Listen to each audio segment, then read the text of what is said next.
আসসালামু আলাইকুম। সবাই ভালো আছেন? আজকে খেলাটা কেমন এনজয় করেছেন আপনারা? অ্যাজ এ ক্রিকেট লাভার হিসেবে আপনাদের এই বিষয়ে মতামত খুবই কাম্য। দয়া করে কমেন্ট সেকশনে আপনাদের মতামতটা একটু জানাবেন।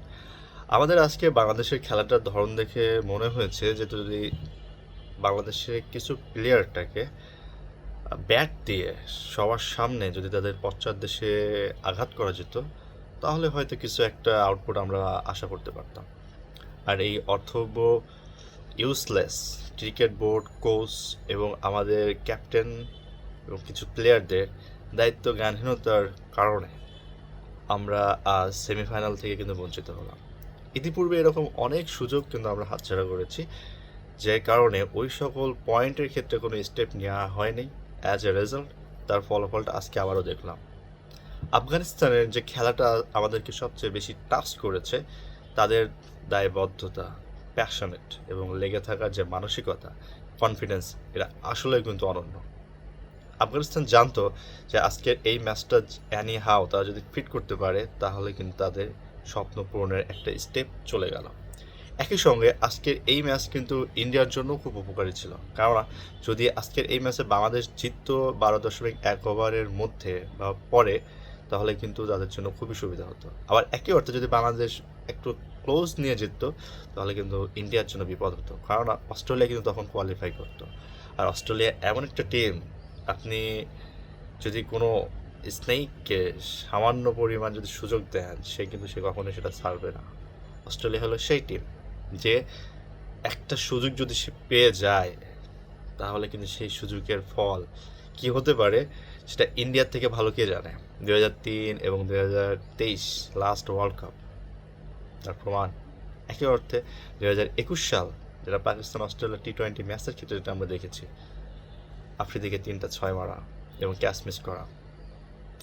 1999 সালে ল্যান্স ক্লুজনারের মিস রান, যে মিস কল, যে কলের কারণে আফ্রিকার স্বপ্ন ধূলিসাৎ হয় এবং ওইটার পর থেকে অস্ট্রেলিয়া কিন্তু অপ্রতিরোধ্য হয়ে যায়।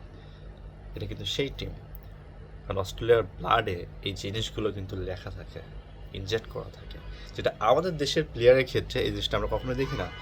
আজকে আমাদের যারা সিনিয়র প্লেয়ার ছিলেন এবং ক্যাপ্টেন এবং এর প্রথম দিকে যে সকল প্লেয়ারগুলো ছিল, আপনারা সবাই তার নাম জানেন। সরকার অধিকারী, শান্তি রহমান, শূন্য সরকার বলেন বা লিটন দাসই বলেন, 50 বল খেলে 50 রান করার তো কোনো প্রয়োজন নেই আমাদের। আমাদের ম্যাচ টার্গেট ছিল 12 ওভারে জেতা, আহামরি কোনো টার্গেট ছিল না। কিন্তু আমাদের যদি সেই অ্যাপ্রোচ মেন্টালিটি যদি আমরা এইখানে অ্যাপ্লাই না করি, তাহলে আমরা কোথায় করবো? একই সঙ্গে ইন্ডিয়ার জন্য এটা খুব সাবে বর হয়ে গেল যে যদি আফগানিস্তান সেমিফাইনালে এখন আফ্রিকার সঙ্গে ফাইট করবে এবং ইংল্যান্ড ইন্ডিয়ার সঙ্গে, যদি ইংল্যান্ড এইখানে ধরা খেয়ে যায়, তাহলে জেনে রাখুন 2024 ওয়ার্ল্ড কাপ ইন্ডিয়া নিয়ে চলে যাবে। এবং ইন্ডিয়া, জয়েশ একটা কথা বলেছিল যে 2024 সালের বিশ্বকাপটা ইন্ডিয়াই পাবে এবং এই ট্রফিটা রোহিতের হাতেই উঠবে। এবং সেটাই প্রমাণ হচ্ছে।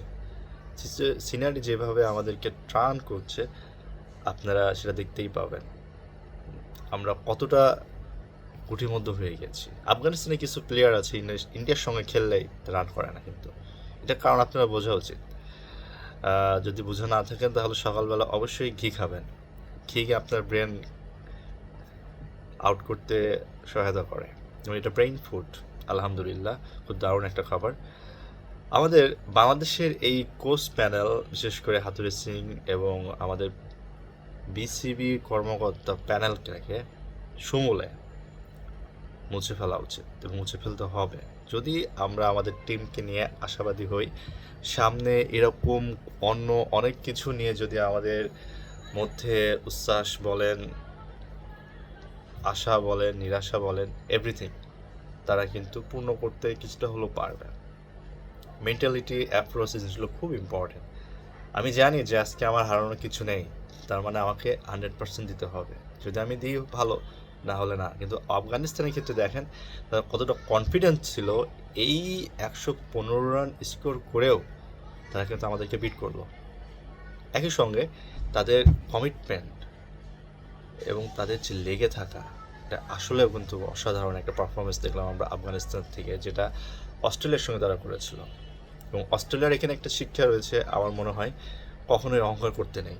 কারণ অস্ট্রেলিয়া ইংল্যান্ডকে বলেছিল যে আমরা ইংল্যান্ডকে ওয়ার্ল্ড কাপ থেকে বিদায় করে দিলে অন্য সব টিমের জন্যই ভালো, কিন্তু আজ তারাই টিম থেকে আউট হয়ে গেল। ইংল্যান্ড কিন্তু স্টিল সেমিফাইনালে মানে ফাইনাল যাওয়ার মতো সম্ভাবনা তাদের আছে যদি তারা ইন্ডিয়াকে বিট করতে পারে, like last world cup 2022। So এইখানে আমাদের শিক্ষণীয় থাকলেও আমরা আর কত শিখবো আমি জানি না। তারপরও আমাদের টিমটাকে নিয়ে যেভাবে আমরা আশাবাদী হই এবং নিরাশাবাদ আমাদের জেঁকে বসে, হতাশাবোধ আঁকড়ে ধরে, আমরা চাইবো এখান থেকে বের হোক এবং টিমের মধ্যে বেশ কিছু প্লেয়ার, প্রায় 6 থেকে 7 জন প্লেয়ারকে ইমিডিয়েটলি টিম থেকে আউট করে দেওয়া উচিত, লাইক পাকিস্তানের মতো।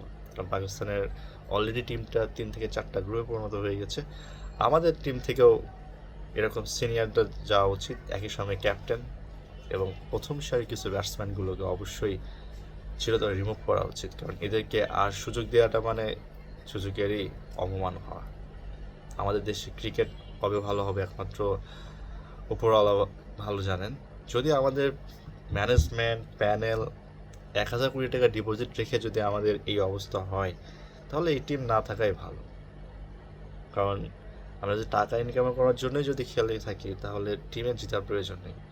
এমন সুযোগ যদি কেউ পায় এবং সেটা যদি অবহেলায় হারিয়ে বসে, তাহলে সেই টিমটাকে আসলে বিশ্বকাপ বলেন বা অন্য কোথাও সুযোগ দেওয়ারই দরকার নেই। এদেরকে স্যাক করে নতুন প্লেয়ারকে এখানে ইন্ট্রোডিউস করা উচিত, যারা প্যাশনেট নিয়ে, দেশপ্রেম নিয়ে এবং নিজের শেয়ারটা দেবে। সামনে কে আছে don't care, Kohli, Rohit, Babar, Warner, anyone, but approach থাকবে সিংহের মতো। সে জানে যে আমি ওকে খেয়ে ফেলবো এবং এটাই হওয়া উচিত। বলার অবশ্যই ব্যাটসম্যানকে বল করবে এবং এমনভাবেই বল করবে যেন ব্যাটসম্যান তার কাছে কিছুই না। ব্যাটসম্যান অবশ্যই ভালো, ভালো বলে সে ভালো ফেম করবে এবং খারাপ বলে সে কিন্তু অবশ্যই সে তার ফায়দা তুলে নেবে। আমাদের টিমের ক্ষেত্রে এই জিনিসটা খুব প্রয়োজন, মেন্টালিটি, এটা খুবই খুবই দরকার। প্রত্যেকটা টিমের ক্ষেত্রে এটা প্রয়োজন। একই সঙ্গে আমাদের লাইফের জন্য, আমাদের লাইফের যে সকল প্রবলেমগুলো আসে সেই প্রবলেমগুলো কিন্তু সর্ট আউট করা যায় এই মানসিকতা দিয়ে। আমাদের এই যে দুরবস্থা, এটা আসলে আমাদের দেশেরই চেহারা বলতে পারেন। আমাদের দেশের যে কী অবস্থা হচ্ছে, যারা বিদেশে আছেন প্রবাসী ভাইরা বা আমাদের দেশে যারা আছেন তারা ভালো বলতে পারবে। কারণ আলটিমেট যে ফলাফলটা, যে বার্ডেনটা আমরা যে টানতে হচ্ছে, সেটা এই দেশের জনগণকেই টানতে হয়। কেননা এই দেশ ক্রিকেট একটা বড় মার্কেটিং প্লেস, যেটা ইন্ডিয়া, পাকিস্তান পরেই কিন্তু আমাদের এই জায়গাটা।